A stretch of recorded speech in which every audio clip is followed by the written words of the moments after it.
বাংলাদেশের কঠিন সময়ে ছাত্র জনতাকে আরও ঐক্যবদ্ধ থাকার আহ্বান। রাজনৈতিক দলের সঙ্গে কিছুক্ষণের মধ্যে ডক্টর ইউনূসের বৈঠক। হাসিনার পতনে ক্ষুব্ধ হয়ে বাংলাদেশের বিরুদ্ধে অপপ্রচারে লিপ্ত ভারতীয় মিডিয়া, মন্তব্য রিজভির আগ্রাসন রুখে দেওয়ার আহ্বান। মানবতা বিরোধী অপরাধে গ্রেপ্তার আমু কামরুল। চট্টগ্রাম আদালতে পুলিশের উপর হামলা মামলায় 12 জনকে 6 দিনের রিমান্ড। কথিত মাহমুদুর রহমান নামে দাফন করা ব্যক্তি হারিস চৌধুরী, ডিএনএ পরীক্ষার রিপোর্ট। মুক্তিযোদ্ধা হিসেবে রাষ্ট্রীয় মর্যাদায় দাফনের নির্দেশ। কুষ্টিয়ায় পরিবেশ অধিদপ্তরের ছাড়পত্র ছাড়াই অবাধে চলছে শতাধিক ইটভাটা। নীরব ভূমিকায় প্রশাসন, অভিযান নিয়ে বিতর্ক।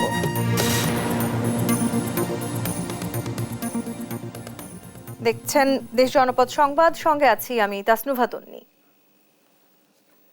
কঠিন সময়ের মধ্য দিয়ে যাচ্ছে বাংলাদেশ। এজন্য যে কোনো সংকটে জাতি হিসেবে আরও ঐক্যবদ্ধ থাকার আহ্বান জানিয়েছেন প্রধান উপদেষ্টা ডক্টর মোহাম্মদ ইউনূস। বুধবার defence services command and staff college কমপ্লেক্সে ন্যাশনাল ডিফেন্স কোর্স 2024 এবং আর্মড ফোর্সেস ওয়্যার কোর্সের সমাপনী অনুষ্ঠানে সার্টিফিকেট প্রদান শেষে এই কথা বলেন তিনি। শিউলি রায়ের রিপোর্ট। এই বছর ন্যাশনাল ডিফেন্স কোর্সে বন্ধুপ্রীতিম 18 দেশের 33 জন 95 জন অংশ নেয় এবং আর্মফোর্স ওয়্যার কোর্সে অংশ নেয় সেনা, নৌ ও বিমান বাহিনীর 55 জন সদস্য। সফলভাবে কোর্স সম্পন্ন করায় অংশগ্রহণকারীদের অভিনন্দন জানান প্রধান উপদেষ্টা ডক্টর মোহাম্মদ ইউনূস। বৈশ্বিক ও কৌশলগতভাবে এখন কঠিন সময় যাচ্ছে, বাংলাদেশও এর ব্যতিক্রম নয় বলে জানান তিনি। পরিস্থিতি মোকাবেলায় অতীতের যে কোনো সময়ের তুলনায় দেশবাসীকে ঐক্যবদ্ধ থাকার আহ্বান জানান প্রধান উপদেষ্টা। Globally, we are at strategically critical times, and Bangladesh is no exception to that. Ramifications of our actions will have far-reaching consequences in near and far future. We must continue to remain steadfast in our resolve. It's only the people of a nation that can decide on the destiny of their nation. To thrive, we need to be together more than ever before. Global challenges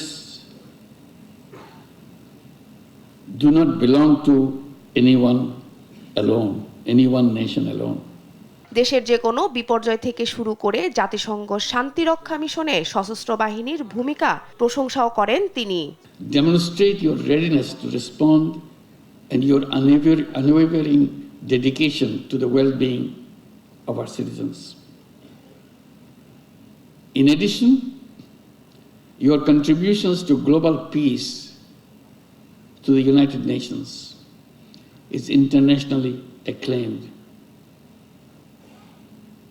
I want to give you a big applause for your role, international role. শিউলি রায়, দেশ TV, Dhaka. Sheikh হাসিনার পতন মেনে নিতে না পেরে ভারতীয় গদি media বাংলাদেশের বিরুদ্ধে এক এক সময় এক এক বয়ান তৈরির চেষ্টা করছে বলে মন্তব্য করেছেন বিএনপির সিনিয়র যুগ্ম মহাসচিব রুহুল কবির রিজভী। সম্প্রসারণবাদের মধ্য দিয়ে প্রতিবেশী দেশ কবজা করার চিন্তা করলে ভারত সরকার বোকার স্বর্গে বাস করছে বলেও মন্তব্য করেন তিনি। সাইফুল রিপনের প্রতিবেদন।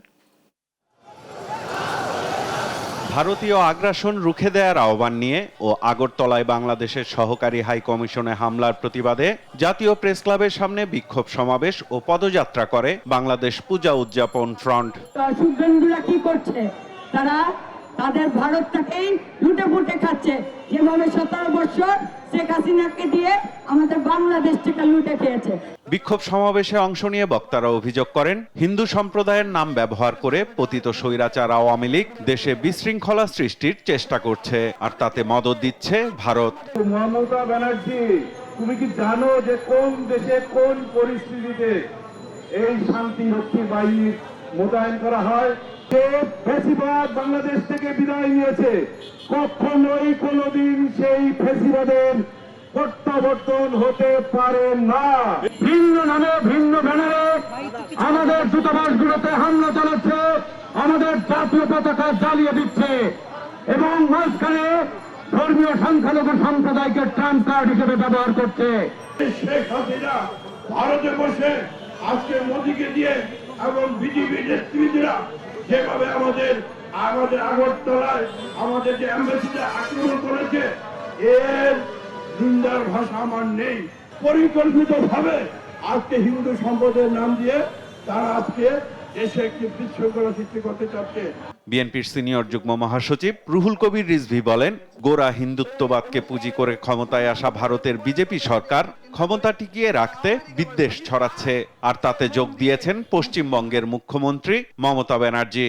তারা নিজ দেশের মুসলমানদেরকে শত্রু গণ্য করা, নিজ দেশের শিডিউল কাস্টকে শত্রু গণ্য করা, বৌদ্ধ খ্রিস্টানদেরকে শত্রু জ্ঞান করা, শিখদেরকে শত্রু জ্ঞান করা, এই নীতি অবলম্বন করেছেন ভারতের শাসক গোষ্ঠী, সাম্প্রদায়িক শাসক গোষ্ঠী। যারা গদিতে আছে সেই গদির তল্পি বাহক মিডিয়া এক একটা বয়ান, একটা ন্যারেটিভ তৈরি করছেন বাংলাদেশের বিরুদ্ধে। কারণ শেখ হাসিনার পতনটা একেবারেই মেনে নিতে পারছেন না। ভারতীয় আগ্রাসনবাদের বিরুদ্ধে দেশের সব ধর্মের মানুষ ঐক্যবদ্ধ বলেও মন্তব্য করেন রুহুল কবির রিজভী। ভারতের শাসক গোষ্ঠী যদি মনে করে যে না, আমি সম্প্রসারণ চালিয়ে আমরা বাংলাদেশ, নেপাল, ভুটান এবং অন্যান্য দেশ আমরা কবজা করে নেব, এইটা কিন্তু আপনারা বোকার স্বর্গে বাস করছেন। সাইফুল রিপন, দেশ টিভি, ঢাকা। জুলাই অভ্যুত্থানের পর ভারতের পররাষ্ট্রনীতি চরমভাবে ব্যর্থতার জেরে উস্কানিমূলকভাবে বাংলাদেশের দূতাবাসে হামলা হয়েছে বলে মনে করছেন বিশ্লেষকরা। এটিকে সাইকোসেমেটিক ডিসঅর্ডার হিসেবেই দেখছেন তারা। দূতাবাসে হামলা আন্তর্জাতিক আইনের লঙ্ঘন উল্লেখ করে আন্তর্জাতিক মহলের ভারতের বিরুদ্ধে অভিযোগ জানানোর পাশাপাশি দেশটির জনগণের সঙ্গে সম্পর্ক বৃদ্ধির তাগিদ দেন বিশ্লেষকরা। হাসান মাহমুদের রিপোর্ট।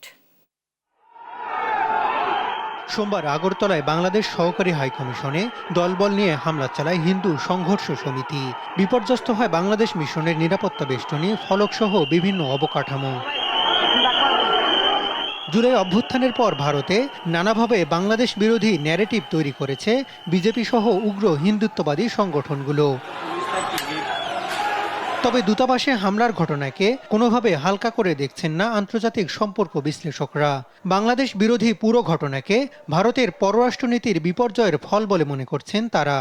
ফ্যাসিস্ট সরকারকে জীবিত রেখেছিল এবং তারই প্রতিদিন হিসেবে ফ্যাসিস্ট সরকার বাংলাদেশের সমস্ত সুযোগ সুবিধাগুলো ভারতকে উন্মুক্ত করে দান করেছে। তরুণদের সরকার গঠনের পর থেকে ভারত সেই সুবিধাগুলো পাচ্ছে না।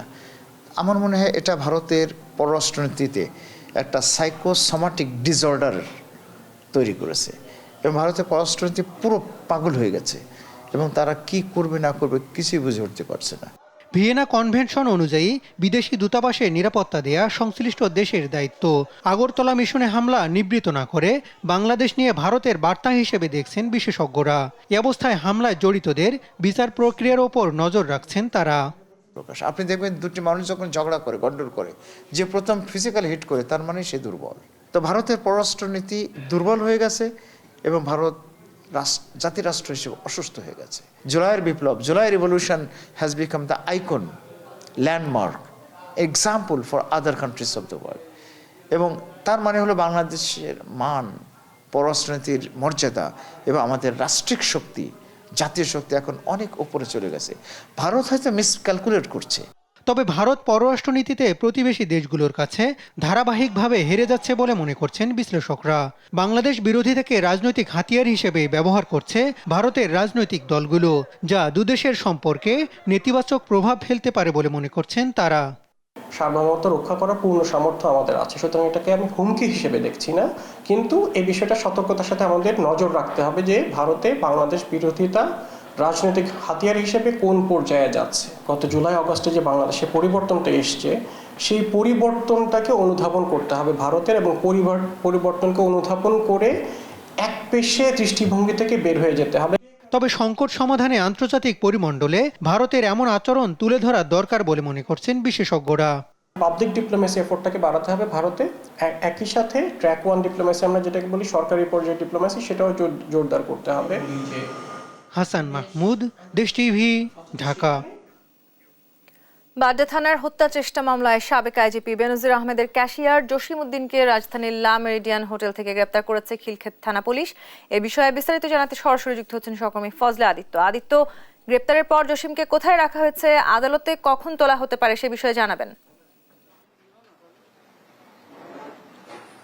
যে যেমনটি বলছিলেন যে বাড্ডা থানায় যে হত্যা চেষ্টা মামলা দায়ের করা হয়েছিল জসিমউদ্দিনের বিরুদ্ধে, তাকে কিন্তু ইতিমধ্যে কিন্তু খিলক্ষেত থানায় কিন্তু খিলক্ষেত থানা পুলিশ কিন্তু একটি 5 তারকা হোটেল থেকে কিন্তু গ্রেফতার করে। পরবর্তীতে তাকে যে মামলায় গ্রেফতার করা হয়েছে সেটি মূলত হত্যা চেষ্টা মামলা।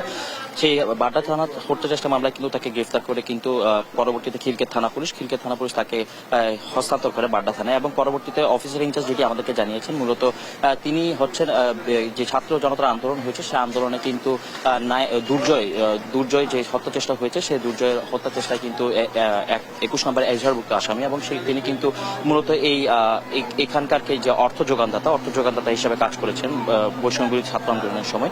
এবং আমরা এর পূর্বেও জানি কিন্তু যে জসিমউদ্দিন কিন্তু বিগত যে সাবেক আইজিপি রয়েছেন বেনজির আহমেদ, সেই বেনজির আহমেদের যে কোষাধ্যক্ষ হিসেবেও কাজ করেছেন, এবং তিনি কিন্তু জাল-জালিয়াতির মাধ্যমে ব্যাংক প্রতারণার কিন্তু অন্যতম মাফিয়াও কিন্তু আমরা ইতিপূর্বে বিভিন্ন গণমাধ্যমের শিরোনাম হয়েছেন। এবং আপনারা কিন্তু বিস্তারিত যদি জানাই যে উনি কিন্তু মূলত বিভিন্ন ব্যাংক থেকে, অর্থাৎ ব্যাংকের যে প্রতারণা তার মধ্যে তিনি অন্যতম হোতা রয়েছেন, এবং তিনি কিন্তু পদ্মা ব্যাংক থেকে কিন্তু বেশ কিছু পরিমাণ লোন নিয়েছেন, যা কিন্তু পরবর্তীতে পরিশোধ করেননি, এবং পরিশোধ না করার ক্ষেত্রে কিন্তু তাকে পুনরায় পদ্মা ব্যাংক কিন্তু তলব করে, সেই পদ্মা ব্যাংকের তলবকে তোয়াক্কা না করে কিন্তু তিনি বহাল তবিয়তে থাকেন, এবং পরবর্তীতে তাকে কিন্তু দেশ ত্যাগের উপর নিষেধাজ্ঞা দেওয়া হয়, এবং আদালত থেকে একটি নির্দেশনা আসে তাকে গ্রেফতারি পরোয়ানা, এবং তার স্ত্রী যিনি রয়েছেন তাকে কিন্তু 5 মাসের কারাদণ্ড কিন্তু দেওয়া হয়। তারপরও কিন্তু তিনি বাংলাদেশে কিন্তু অবস্থান করছিলেন, কিন্তু তার পরবর্তীতে কিন্তু তার নামে যে হত্যা চেষ্টা মামলা হয় সেই হত্যা চেষ্টার মামলার প্রেক্ষিতে কিন্তু তাকে দুপুরে কিন্তু একটি রাজধানীর খিলক্ষেতের একটি 5 তারকা হোটেল থেকে কিন্তু গ্রেফতার করা হয়, এবং পরবর্তীতে খিলক্ষেত থানা পুলিশ তাকে বাড্ডা থানায় হস্তান্তর করে, এবং হস্তান্তর পরবর্তীতে সাইফুল ইসলাম ওসি যেটি জানিয়েছেন তাকে কিন্তু বর্তমানে এখন তাকে নিরাপত্তার ক্ষেত্রে কিন্তু মূলত ডিবি কার্যালয়ে হস্তান্তর করা হয়। এই ছিল আমার কাছে জসিমউদ্দিনের গ্রেফতার হওয়ার সর্বশেষ তথ্য। আদিত্য, আপনাকে ধন্যবাদ। দর্শক, আমাদের সহকর্মী ফজলা আদিত্য যুক্ত হয়েছিলেন, সাবেক আইজিপি বেনজিরের ক্যাশিয়ারের গ্রেপ্তারের বিষয়ে জানাচ্ছিলেন আমাদের। ভারতের আগরতলায় বাংলাদেশের সহকারী হাইকমিশনে হামলা ও ফেনীর বিলোনিয়া স্থলবন্দর এলাকায় এসে বাংলাদেশ বিরোধী স্লোগানের প্রতিবাদে বিক্ষোভ মিছিল করেছে ছাত্র জনতা। বুধবার সকালে ফেনীর বিলোনিয়া স্থলবন্দরের সামনে জড়ো হয়ে সমাবেশ করে ফেনী জেলা ছাত্র জনতা। বিজিবি ও পুলিশের কঠোর নিরাপত্তার মধ্য দিয়ে বিভিন্ন স্লোগান দিয়ে এই কর্মসূচি পালন করে তারা। কর্মসূচিতে শিক্ষার্থীদের পাশাপাশি বৈষম্য বিরোধী আন্দোলনে আহতরাও অংশ নেন। সমাবেশে বক্তারা বলেন, ভারত বাংলাদেশ বিরোধী ষড়যন্ত্র মেতেছে, বাংলাদেশের ছাত্র জনতা এর দাঁত ভাঙা জবাব দিতে প্রস্তুত।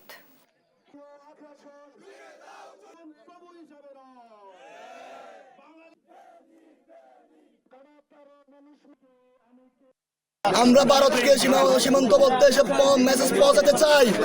আমরা আপনাদের উগ্রতাবাদীর বিরুদ্ধে, আমরা সাম্প্রদায়িক হামলার বিরুদ্ধে, আমাদের যে ভারতীয় হাইকমিশন যে হামলা হয়েছে, যে আমাদের বাংলার মানচিত্র পতাকাকে অপমাননা করা হয়েছে, তাদের আমরা তীব্র নিন্দা প্রতিবাদ জানাই।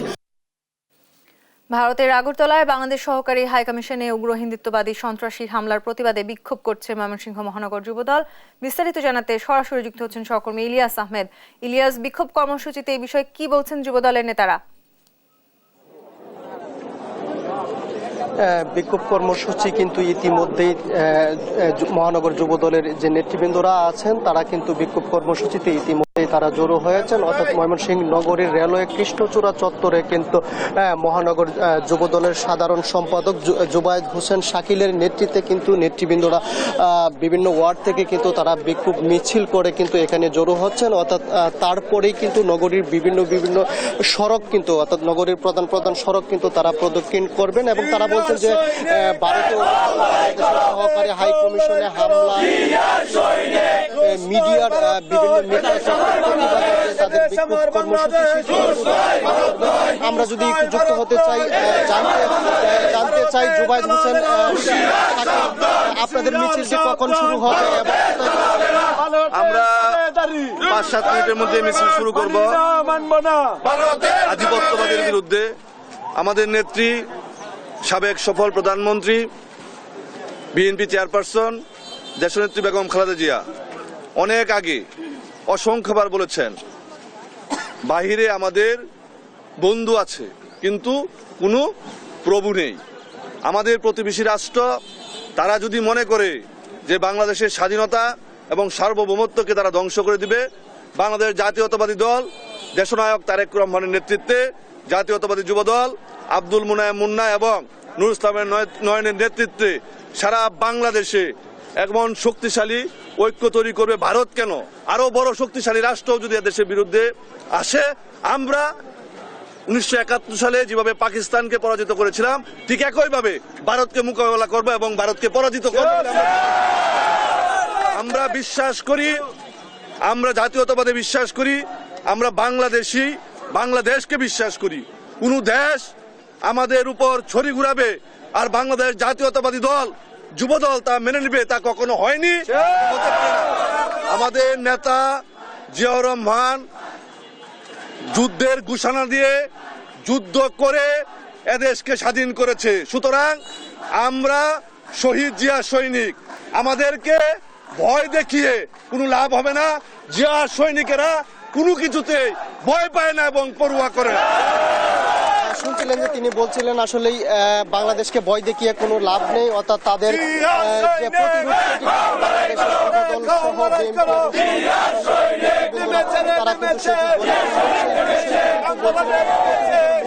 কিন্তু ভারতের যে কোনো দেশকে তারা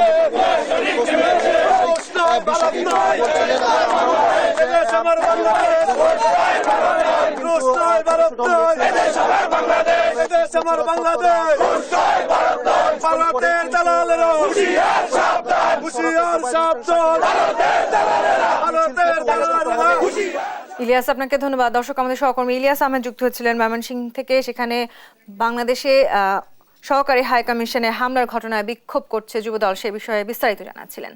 জুলাই আগস্টে গণহত্যার অভিযোগে আওয়ামী লীগ সরকারের সাবেক মন্ত্রী আমির হোসেন আমু ও কামরুল ইসলামকে ট্রাইব্যুনালের মামলায় গ্রেপ্তার দেখিয়ে কারাগারে পাঠানো হয়েছে। 18 ডিসেম্বর আবারও আসামিদের আদালতে হাজির করার পাশাপাশি তদন্তের অগ্রগতি প্রতিবেদন দাখিলের নির্দেশ দেন আদালত। সাবরিনা মজুমদারের রিপোর্ট, জানাচ্ছেন মোহাম্মদ সাকিব। বুধবার সকাল 10:30টার দিকে আন্তর্জাতিক অপরাধ ট্রাইব্যুনালে হাজির করা হয় আওয়ামী লীগ নেতা ও সাবেক মন্ত্রী আমির হোসেন আমু, অ্যাডভোকেট কামরুল ইসলামকে।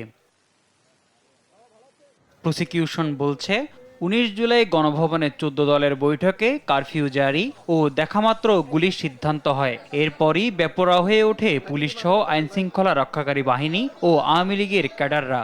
জনাব আমির হোসেন আমু 19 জুলাই 2024 তারিখ সারা দেশব্যাপী যখন মানবতা বিরোধী অপরাধ চলমান আছে, গণহত্যা চলমান আছে, তখন 14 দলের একটি বৈঠক সংগঠিত হয়। গণভবনে এই বৈঠকে তিনি একজন নেতৃত্বস্থানীয় ব্যক্তি ছিলেন এবং সেই বৈঠকে কারফিউ জারির সিদ্ধান্ত হয় এবং কারফিউয়ে দেখামাত্র গুলির সিদ্ধান্ত হয় এবং পরবর্তী আপনারা 20 তারিখ থেকে দেখেছেন দেশে কিভাবে নিরীহ নিরস্ত্র সাধারণ ছাত্র জনতার উপরে নির্বিচারে গুলি করে তাদেরকে হত্যা করা হয়েছে। কামরুল ইসলামের বিরুদ্ধে অভিযোগ ঢাকার সাভার এলাকায় নিরীহ ছাত্র জনতার উপর গণহত্যার নির্দেশ দেয়ার। দুইজনকেই গ্রেপ্তার দেখিয়ে 18 ডিসেম্বর হাজির করার নির্দেশ দিয়েছেন ট্রাইব্যুনাল। জনাব অ্যাডভোকেট কামরুল ইসলাম এমপি ছিলেন ঢাকা নিউ মার্কেট এলাকায়। আপনারা জানেন তার এলাকাতে কি নৃশংসভাবে হত্যা হয়েছে। ঢাকা 2 আসনের এমপি হিসাবে তার এলাকায় অসংখ্য ছাত্র জনতাকে গুলি করে হত্যা করা হয়েছে। এছাড়া গণহত্যার অভিযোগে যাত্রাবাড়ি থানার ওসি আবুল হাসানকে আরেক মামলায় গ্রেপ্তার দেখিয়ে কারাগারে পাঠানোর নির্দেশ দেন ট্রাইব্যুনাল। মোহাম্মদ সাকিব, দেশ টিভি, ঢাকা। রাজধানীর বিভিন্ন থানার হত্যা ও হত্যা চেষ্টা মামলায় সাবেক আইনমন্ত্রী আনিসুল হক, জাসদ সভাপতি হাসানুল হক ইনু, ওয়ার্কার্স পার্টি সভাপতি রাশিদ খান মেনন এবং সাবেক আইসিটি প্রতিমন্ত্রী জুনায়েদ আহমেদ পলককে গ্রেপ্তার দেখানো হয়েছে। বুধবার সকালে আসামিদের ঢাকার চিফ মেট্রোপলিটন ম্যাজিস্ট্রেট সিএমএম আদালতে হাজির করে একাধিক মামলায় গ্রেপ্তারের আবেদন করে পুলিশ। শুনানি শেষে মেট্রোপলিটন ম্যাজিস্ট্রেট মোহাম্মদ ইমরান আহমেদের আদালত আবেদন মঞ্জুর করে আসামিদের কারাগারে পাঠানোর আদেশ দেন। এছাড়াও ক্ষমতাচ্যুত প্রধানমন্ত্রী শেখ হাসিনার মুখ্য সচিব নজিবুর রহমান ও 2 পুলিশ সদস্যকে নতুন করে গ্রেপ্তার দেখানো হয়েছে।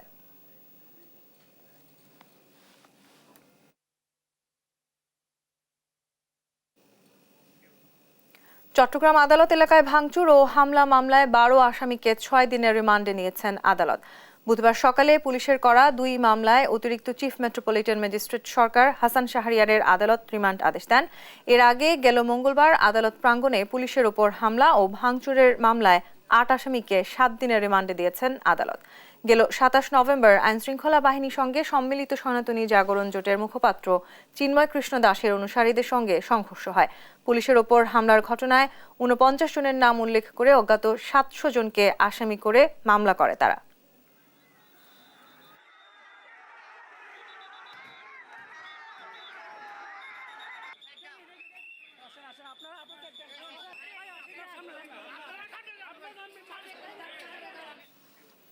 আইনজীবী সাইফুল ইসলাম আলিফের হত্যাকারীদের বিচারের আওতায় আনতে সরকার করণীয় সব ব্যবস্থা নেবে বলে জানান বাংলাদেশের অ্যাটর্নি জেনারেল ও বার কাউন্সিলের চেয়ারম্যান মোহাম্মদ আসাদুজ্জামান। বুধবার দুপুরে চট্টগ্রামের লোহাগড়ায় সাইফুল ইসলামের কবর জিয়ারত শেষে তিনি এই কথা বলেন। এ সময় বাংলাদেশ সুপ্রিম কোর্ট আইনজীবী সমিতির সভাপতি ব্যারিস্টার মাহবুব উদ্দিন খোকন বলেন, ৫ আগস্টের পরে প্রথম শহীদ হওয়া আইনজীবী সাইফুল ইসলাম জাতীয় আইনজীবী সমিতির সদস্য ছিলেন।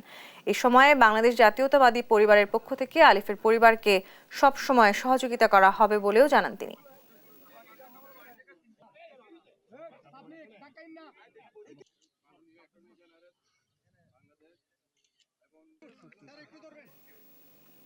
ডিএনএ পরীক্ষার রিপোর্টে প্রমাণিত হয় সাভারে মাহমুদুর রহমান নামে দাফন করা মরদেহটি আসলে হারিস চৌধুরীরই। এই তথ্যের ভিত্তিতে তার মরদেহ পরিবারের ইচ্ছা অনুযায়ী পুনরায় রাষ্ট্রীয় মর্যাদায় দাফনের নির্দেশ দিয়েছেন হাইকোর্ট। বুধবার বিচারপতি ফাহমিদা কাদের ও বিচারপতি মুবিনা আসাফের হাইকোর্ট বেঞ্চ এই আদেশ দেন। ২০২১ সালে গণমাধ্যমে খবর আসে সাবেক প্রধানমন্ত্রী খালেদা জিয়ার রাজনৈতিক সচিব আবুল হারিস চৌধুরী মাহমুদুর রহমান নামে সাভারের মাদ্রাসায় দাফন হয়েছিলেন। বিষয়টি মীমাংসায় আদালতে শরণাপন্ন হয় তার পরিবার। হারিস চৌধুরীর পরিবারের পক্ষ থেকে জানানো হয়েছে, দীর্ঘদিন ধরে তাকে নিয়ে বিভিন্ন ধরনের প্রশ্ন ও সন্দেহ তৈরি হয়েছে। এই ডিএনএ পরীক্ষার রিপোর্টের মাধ্যমে তার মৃত্যুর বিষয়টি চূড়ান্তভাবে প্রমাণ হয়েছে। গত আওয়ামী সরকারের আমলে বিভিন্ন মামলায় তার বিরুদ্ধে গ্রেপ্তারি পরোয়ানা ছিল। জামিয়া খাতামুন নাবিউন মাদ্রাসা সাভার বিরুলিয়া থেকে, আপনারা মিডিয়ার অনেকে জানেন, অনেকে উপস্থিত ছিলেন। তারপর দীর্ঘ সময় ধরে ডিএনএ টেস্ট করা হয়। ডিএনএ টেস্ট করার পরে 5ই নভেম্বর একটি ডিএনএ টেস্টের রেজাল্ট আসে। ডিএনএ টেস্টে পরিষ্কারভাবে পুলিশ প্রশাসন বলে, কনসার্ন ডিপার্টমেন্ট, যে ওই বডিটির ব্যারিস্টার সামিরা তানজিন চৌধুরী ওনার জৈবিক পিতা। তার মানে ওনার পরিচয় নিয়ে আর কোনো সন্দেহ থাকে না যে যে বডিটি ওখানে কবর দেওয়া হয়েছিল সেটি পরিষ্কারভাবেই ব্যারিস্টার সামিরা তানজিন চৌধুরী ওনার পিতার। বর্বরচিত একটা হামলায় যেটাতে এতগুলো মানুষ মারা গেছে, সেটাতে তাকে অ্যাকিউজ করে, নোংরাভাবে একটা প্লট করে, ষড়যন্ত্র করে তাকে ওই মামলায় জড়িয়েছে। আরও মামলা পেন্ডিং আছে। সেখান থেকে সে আস্তে আস্তে বেরিয়ে আসছে, কিন্তু সে নেই সেটা দেখার জন্য। তার থাকার কথা ছিল। আপনারা দেশ মুক্তির আনন্দ উদযাপন করেছেন, আমরা করিনি। আমরা কেঁদেছি। আমরা গত পরশুদিন যখন রায়টা আসলো, আমার দিন গেছে কেঁদে। আব্বু নেই। 3 বছর পর উনি নিষ্পাপ, সেটা প্রমাণিত হলেন, আরো হবেন ইনশাআল্লাহ। রাজনৈতিক দলের সঙ্গে ডক্টর ইউনূসের বৈঠকের বিষয়ে বিস্তারিত জানাতে এই মুহূর্তে ফরেন সার্ভিস একাডেমি থেকে যুক্ত হচ্ছেন সহকর্মী তাইফুর রহমান তুহিন। তুহিন, রাজনৈতিক নেতাদের সঙ্গে প্রধান উপদেষ্টার বৈঠক কতদূর, কি তথ্য রয়েছে আপনার কাছে সবশেষ? তন্ময়ী, আপনাকে ধন্যবাদ। আপনি জানেন যে আজকে জাতীয় ঐক্য লক্ষ্যে কিন্তু বিভিন্ন রাজনৈতিক দলের নেতাদেরকে কিন্তু আহ্বান করা হয়েছিল প্রধান উপদেষ্টার পক্ষ থেকে। আর ঠিক এখন থেকে 15 মিনিট আগে প্রধান উপদেষ্টা কিন্তু ফরেন সার্ভিস একাডেমিতে, আমার পিছনে, এখানে কিন্তু তিনি এসছেন। এবং এর আগে আমরা দেখেছি যে বিএনপি, জামায়াত এবং অন্যান্য যে রাজনৈতিক দলগুলো রয়েছে সেই দলের অধিকাংশ নেতারা কিন্তু এখানে এসেছেন। শুধুমাত্র আওয়ামী লীগ এবং তাদের 14 দল, সেই সাথে জাতীয় পার্টি ছাড়া যে সমস্ত সংগঠনের দলগুলো রয়েছে সেই দলের শীর্ষ নেতারা এসেছেন। ঠিক 4টার আগেই আমরা দেখেছি 4:10-এর দিকে প্রধান উপদেষ্টা তিনি এসেছেন। এই মুহূর্তে কিন্তু তাদের যে আনুষ্ঠানিক যে বৈঠক সেটি চলছে। তবে আমরা যেটি জানতে পেরেছি, আসলে এই বৈঠককে কেন্দ্র করে যে জন্য আসলে এই সকলকে ডাকা হয়েছে রাজনৈতিক দলগুলোকে, সেখানে কিন্তু প্রাধান্য পাবে দেশের সার্বিক পরিস্থিতি এবং দেশের বাইরে যে বিভিন্ন ধরনের চক্রান্ত চলছে এই বাংলাদেশের শান্তি শৃঙ্খলা এবং স্থিতিশীলতা বিনষ্ট করার জন্য যে পায়তারা করা হচ্ছে বিভিন্ন দেশের পক্ষ থেকে, বিশেষ করে ভারতের পক্ষ থেকে যে ধরনের কার্যক্রম আমরা বেশ কয়েকদিন ধরে লক্ষ্য করছি, এই বিষয়গুলো নিয়ে কিন্তু প্রধান উপদেষ্টা রাজনৈতিক দলগুলোর সাথে কথা বলবেন এবং এই সমস্যা থেকে উত্তরণের জন্য কি বিষয়গুলো কিভাবে কোন পদক্ষেপ নিতে হবে সেই বিষয়গুলো নিয়ে কিন্তু আসলে রাজনৈতিক দলের পরামর্শ নেবেন এবং জাতীয় ঐক্য তৈরি করে ভারতের যে ষড়যন্ত্র এবং অন্যান্য দেশের বাইরে বসে যারা ষড়যন্ত্রে লিপ্ত রয়েছেন তাদেরকে প্রতিহত করার জন্য যে পদক্ষেপগুলো নেওয়া দরকার এবং জাতীয় ঐক্য গঠন করার কিন্তু আহ্বান এখান থেকে আসবে। আর সেই বিষয়গুলো কিন্তু আমরা লক্ষ্য করেছি। আপনি জানেন যে সমস্ত দলের নেতারা এখানে এসেছেন তারাও কিন্তু ঢোকার সময় অনেকের সাথে আমাদের কথা হয়েছে, তারা যেটি বলছিলেন যে আসলে তারাও প্রধান উপদেষ্টাকে দেশের সার্বিক বিষয় নিয়ে তাকে পরামর্শ দিবেন এবং বেশ কয়েকটি দল কিন্তু তাদের লিফলেট আকারে তারা কিন্তু গণমাধ্যম কর্মীদেরকে দিয়ে গেছেন। তারা বলছেন যে ভারতের যে অবস্থান সে বিষয়টিকে তারা উদ্বেগ প্রকাশ করেছেন। তারা বলছেন যে বাংলাদেশ কিন্তু সবসময় যে সাম্প্রদায়িক সম্প্রীতির একটি দেশ সেটি কিন্তু এখন পর্যন্ত বিদ্যমান থাকার পরেও আসলে একটি কুচক্রী মহল গত ফ্যাসিস্ট সরকারের যারা দোষর রয়েছে এবং সেই সরকার ওখানে বসে নানা ধরনের চক্রান্তে লিপ্ত করছেন এবং বাংলাদেশের পরিস্থিতি একটি বিনষ্ট করার জন্য তারা যে পায়তারা করছেন আর সেটি কিন্তু তারা সকলে মিলে ঐক্যবদ্ধভাবে সেটি প্রতিহত করবে, সে লক্ষ্যে কিন্তু আসলে এই বৈঠক চলছে। তবে কি সিদ্ধান্ত আসছে সেটি কিন্তু আমরা জানতে পারবো আসলে বৈঠক শেষে প্রধান উপদেষ্টার প্রেস উইং থেকে একটি আনুষ্ঠানিক ব্রিফ করা হবে এবং সেই সাথে রাজনৈতিক দলের নেতারাও কিন্তু আসলে বের হয়ে হয়তো গণমাধ্যমের সাথে তারা কথা বললে আমরা আরো স্পষ্ট হব আসলে তারা কি বিষয়গুলো নিয়ে আলোচনা হয়েছে এবং তাদের এই আলোচনার অগ্রগতি কতটুকু হয়েছে। তো এই ছিল তন্নি আমার কাছে সর্বশেষ। তুহিন, আপনাকে ধন্যবাদ। দর্শক, আমাদের সহকর্মী তাইফুর রহমান তুহিন যুক্ত হয়েছিলেন রাজধানীর ফরেস্ট সার্ভিস একাডেমি থেকে। সেখানে বৈঠক করছেন প্রধান উপদেষ্টার সাথে রাজনৈতিক দলের নেতারা। ভারত পণ্য রপ্তানিতে নিষেধাজ্ঞা দিলে দেশটির ব্যবসায়ীরাই প্রতিবাদ করবে বলে মনে করেন অর্থ উপদেষ্টা ডক্টর সালেহুদ্দিন আহমেদ। সাফ জানিয়ে দেন, এমন কিছু হলে পণ্য আমদানিতে বিকল্প বাজার খুঁজে নেবে বাংলাদেশ। বুধবার সচিবালয়ে ক্রয় সংক্রান্ত উপদেষ্টা পরিষদের বৈঠক শেষে এসব কথা বলেন তিনি। উপদেষ্টা আরও বলেন, ভারতের সঙ্গে বর্তমান সম্পর্কের যে টানাপোড়েন তা রাজনৈতিক, অর্থনৈতিক এবং বাণিজ্যিক সম্পর্কে প্রভাব পড়বে না। এ সময় রমজানে পণ্যের দামে স্বস্তি থাকবে বলেও জানান তিনি। বলেন, রাজনৈতিক সমঝোতা কঠিন, চাঁদাবাজি সমঝোতা সহজ। বৈঠকে চাল, মসুর ডাল ও সয়াবিন তেল আমদানির সিদ্ধান্ত হয়।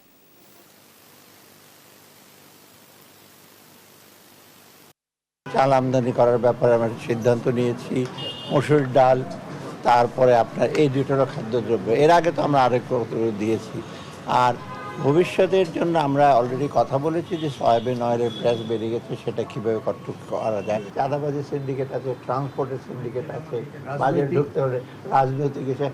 আমি সবসময় বলি রাজনৈতিক সমঝোতা কঠিন, কিন্তু চাঁদাবাজির সমঝোতা খুব সহজ। এদিকে স্বাভাবিক রয়েছে দেশের রপ্তানিমুখী ব্রাহ্মণবাড়িয়ার আখাউড়া স্থলবন্দরের সব কার্যক্রম। বুধবার ভারতে রপ্তানি হয়েছে হিমায়িত মাছ, সিমেন্ট, প্লাইউড সহ বিভিন্ন পণ্য। একই সঙ্গে সকাল থেকে যাতায়াত করেছেন উভয় দেশের 120 জন যাত্রী। মেহেদিনুর পরশের তথ্য ছবিতে আরও জানাচ্ছেন টুম্পা আফরোজ। দেশের অন্যতম রপ্তানিমুখী ব্রাহ্মণবাড়িয়ার আখাউড়া স্থলবন্দরে সব ধরনের কার্যক্রম স্বাভাবিক রয়েছে। বুধবার সকাল থেকে বিভিন্ন পণ্য রপ্তানির পাশাপাশি স্বাভাবিক ছিল দুদেশের যাতায়াত কার্যক্রমও। অন্যান্য দিনের মতো সকাল থেকে ভারতে রপ্তানি হয়েছে হিমায়িত মাছ, সিমেন্ট, প্লাইউড সহ বিভিন্ন পণ্য। একই সাথে যাতায়াত করেছেন দুদেশের 120 জন যাত্রী।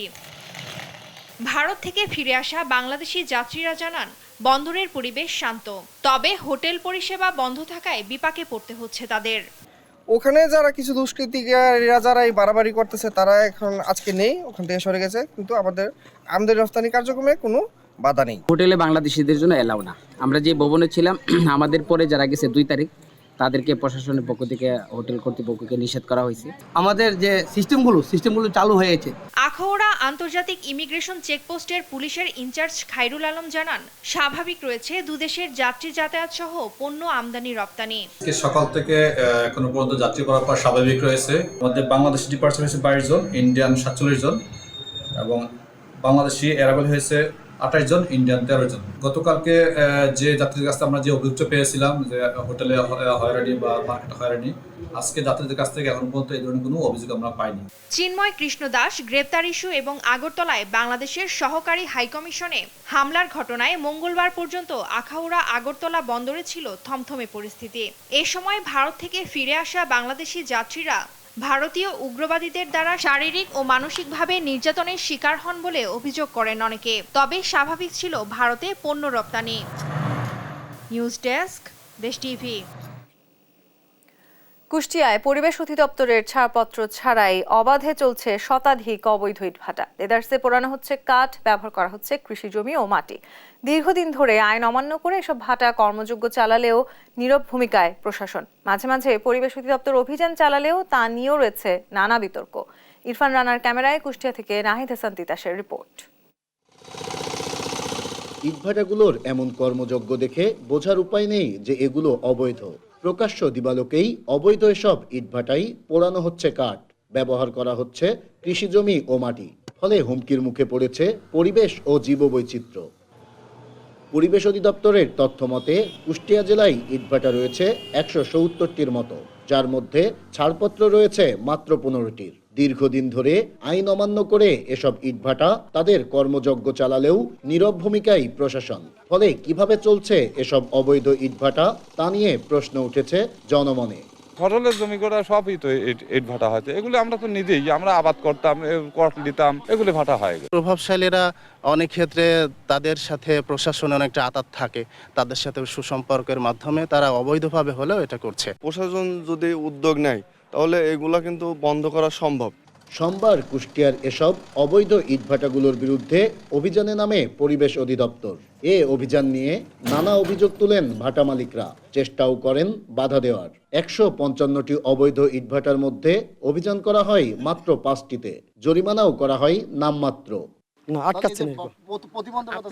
এটা তো শ্রমিকরা করছে। এখন ব্যবসাটা তখন 13 সাল থেকে অবৈধ ঘোষণা হয়েছে, তাহলে ব্যবসাটা তাহলে অবৈধ, তারপরে তো আমাদের ট্যাক্স ভ্যাট লিখছে। 2013 সালের কালো আইন, এই কালো আইনের অধ্যাদেশ উপলক্ষে আর কি এখানে ভ্রাম্যমাণ টিম আসছে, সেই টিম উপলক্ষে আমাকে একটু অর্থদণ্ড করলো। এদিকে অবৈধ ইটভাটাগুলোর বিরুদ্ধে পরিবেশ অধিদপ্তরের ভূমিকা নিয়ে নানান অভিযোগ থাকলেও তা অস্বীকার করে পরিবেশের সহকারী পরিচালক বলছেন এ ধরনের অভিযোগ সম্পূর্ণ ভিত্তিহীন। না, বেছে বেছে অভিযান চলছে না। বিষয়টা হচ্ছে যে উৎসুক জনতা তো অনেক সময় বাধার সম্মুখীন হচ্ছে আমরা। না, এরকম বিষয়টা না। বিষয়টা হচ্ছে আমাদের একটা নির্দিষ্ট এরিয়া ছিল যে এই উপজেলাতে আমরা করব, আমরা সেই উপজেলা বেস করতেছি। না, চাপের মধ্যে আমরা কোনো চাপের মধ্যে নাই। পরিবেশ অধিদপ্তরের অসাধু কর্মকর্তাদের যোগসাজস্যে চলা এসব অবৈধ ইটভাটার বিরুদ্ধে দ্রুতই ব্যবস্থা নেওয়ার দাবি সাধারণ মানুষের। নাহিদ হাসান তিতাস, দেশ টিভি, কুষ্টিয়া। রাজশাহীর হাইটেক পার্কে প্রত্যাশা অনুযায়ী হয়নি কর্মসংস্থান। জায়গা বরাদ্দ নিলেও কাজ শুরু করেনি অধিকাংশ প্রতিষ্ঠান। তবে পরিবর্তিত প্রেক্ষাপটে নতুন করে চেষ্টা চলছে ঘুরে দাঁড়ানোর। প্রযুক্তিবিদরা বলছেন দেশি বিদেশি বিনিয়োগ ও ফ্রিল্যান্সারদের আকৃষ্ট করার উপর জোর দিতে হবে। কাজী শাহেদের প্রতিবেদন। রাজশাহীর পদ্মা নদীর তীর ঘেঁষে প্রায় 31 একর জায়গা জুড়ে গড়ে তোলা হয় হাইটেক পার্ক, যার খরচ প্রায় 343 কোটি টাকা। এর দুটি অংশ সিলিকন টাওয়ার এবং IT training and incubation centre. পুরোটা কার্যকর হলে তথ্য প্রযুক্তি খাতে প্রায় 14,000 মানুষের কর্মসংস্থান হবে এমন আশ্বাস ছিল। তবে এখন সব মিলিয়ে কাজ করছেন মাত্র 400 কর্মী। উদ্যোক্তারা বলছেন দারুণ অবকাঠামো, সুন্দর পরিবেশ এবং শিক্ষানগরীতে প্রযুক্তি শিক্ষায় শিক্ষিত জনবলের ঘাটতি নেই। তবে বিনিয়োগ আকর্ষণে বাড়াতে হবে প্রচার। রাজশাহীতে আমার যথেষ্ট ম্যান পাওয়ার, রাজশাহী ইউনিভার্সিটি আছে, রুয়েট আছে, আরও কয়েকটা বিশ্ববিদ্যালয় আছে, তারপরেও এটা ঢাকা কেন্দ্রিক। আমার এখানে 30 জন ছেলেপিলে কাজ করে, কিন্তু তারপরেও প্রজেক্ট আমরা পাই না।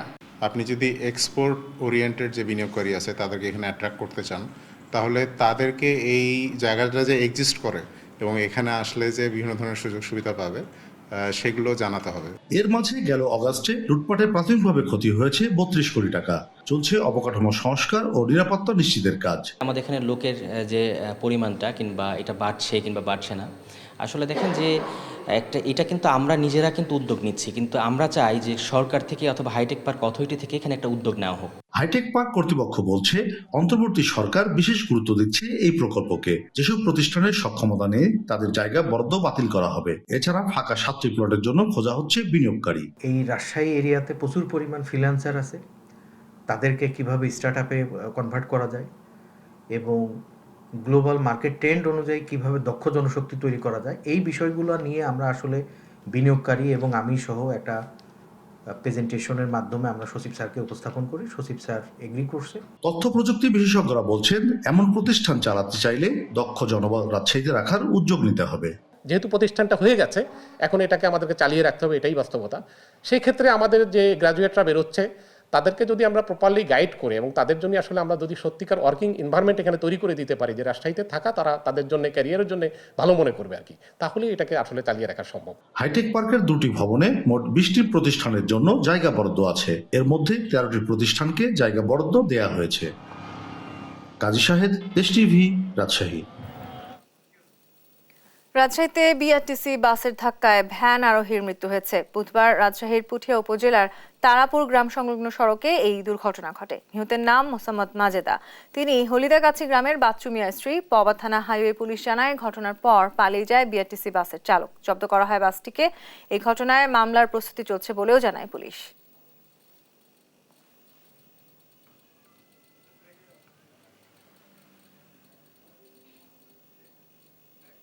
মাদারীপুর জেলার কালকিনি পৌর শহরের সব ময়লা আবর্জনা এনে ফেলা হচ্ছে ঢাকা বরিশাল মহাসড়কের পাশে। নির্ধারিত ডাম্পিং স্টেশন না থাকায় মহাসড়কের পাশেই দীর্ঘ 15 বছর ধরেই চলছে এই কাজ। এতে দুর্গন্ধের পাশাপাশি তৈরি হয়েছে স্বাস্থ্য ঝুঁকি। চরম দুর্ভোগী এলাকাবাসী এবং পথচারীরা। এই দুর্ভোগ থেকে মুক্তির দাবি স্থানীয়দের। মাদারীপুর থেকে শিবশঙ্কর রবিদাসের রিপোর্টে বিস্তারিত ডেস্ক রিপোর্ট। মাদারীপুরের কালকিনি পৌর শহর থেকে প্রতিদিন বের হয় 4 থেকে 5 টন বর্জ্য। তবে পৌরসভার নিজস্ব জমি না থাকায় গড়ে ওঠেনি ভাগাড় কিংবা ডাম্পিং স্টেশন। বাধ্য হয়েই বিপুল পরিমাণ বর্জ্য ফেলতে হয় ঢাকা বরিশাল মহাসড়কের পাশে। ফলশ্রুতিতে চরম ভোগান্তি পোহাতে হচ্ছে এলাকাবাসী ও পথচারীদের। এ ময়লার ভাগাড়ের আরেক পাশে সরকারি জায়গায় বসবাস করেন ছিন্নমূল 20টি পরিবার। ভাগাড়ের ময়লা আবর্জনার তীব্র দুর্গন্ধে প্রতিনিয়ত শ্বাসকষ্ট, সর্দি কাশি, জ্বরসহ বিভিন্ন ব্যাধিতে আক্রান্ত হয়ে চরম স্বাস্থ্য ঝুঁকিতে রয়েছেন এসব পরিবারের সদস্যরা। গন্ধের চলে টেকতারি না, এমনি মানুষ টেকতারে না, থাকতারে না। গন্ধের চলে এই মসজিদ নামাজ পড়তে না, এমন কোন অসুখ বসুখ করতে আছে, ডায়রিয়া হয়, পাতলা পায়খানা হয়, হেবে ঘরে থাকতারি না, বাইরে থাকতে একটা বিয়ে শাদী এলে একটু বরজাতিতে বহাইতারি না, গুন্ডুর জ্বালায়। এই মগা দেখে ভাই কোনো ইয়ে হয় না, মানে কোনো সম্বন্ধ হয় না, সম্বন্ধ জায়গা হয় উচিত জায়গায় একাই ফিরে যায়। মোরা তো জায়গায় কোনো ময়লার গন্ধতে তো টেকতে পারি না, বাল বাচ্চা লয়ে থাকতে পারি না। আমরা মানা করি কয়েক জায়গায় আমরা হালাবো, তোমরা না থাকতারলা, ভাত খাইতে পারি না, ঘরের ভিতরে ঢুকতে পারি না, পোলাপান নিয়ে থাকতে পারি না। আমরা তো কতবার তাদের অনুরোধ করছি যে এটা অন্য জায়গায় নেওয়ার জন্য, তা তো কোনো কায়দায় তারা শুনতেছে না। প্রশাসন এবং সাথের কাছে জোর অনুরোধ করি, এটা এই ময়লাগুলা যেন এখানে আর না ফালায়, আমাদের জানি ভালো হয়, সুন্দর ব্যবস্থা করে, তার জন্য অনুরোধ করছি। 24 ফুট চওড়া ঢাকা বরিশাল মহাসড়কের বেশ কিছু জায়গা ময়লার ভাগাড়ের দখলে চলে যাওয়ায় তৈরি হয়েছে দুর্ঘটনার আশঙ্কাও। সব সমস্যার সমাধানে দ্রুত ডাম্পিং স্টেশন তৈরি করে ময়লার ভাগাড় সরানোর আশ্বাস দিয়েছেন উপজেলা নির্বাহী কর্মকর্তা। কালকিনি পৌরসভার পক্ষ থেকে বিভিন্ন বাজার কেন্দ্রিক আসলে ডাম্পিং স্টেশন নির্মাণের আমাদের ডাম্পিং স্টেশন নির্মাণের নীতিগত সিদ্ধান্ত হয়েছে। আমরা স্থান প্রাপ্তি সাপেক্ষে আমরা সেটা বাস্তবায়ন করব। এলাকাবাসী ও পথচারীদের দুর্ভোগ লাঘব করে দ্রুত ব্যবস্থা নেওয়া হবে এমন প্রত্যাশা সচেতন মহলের।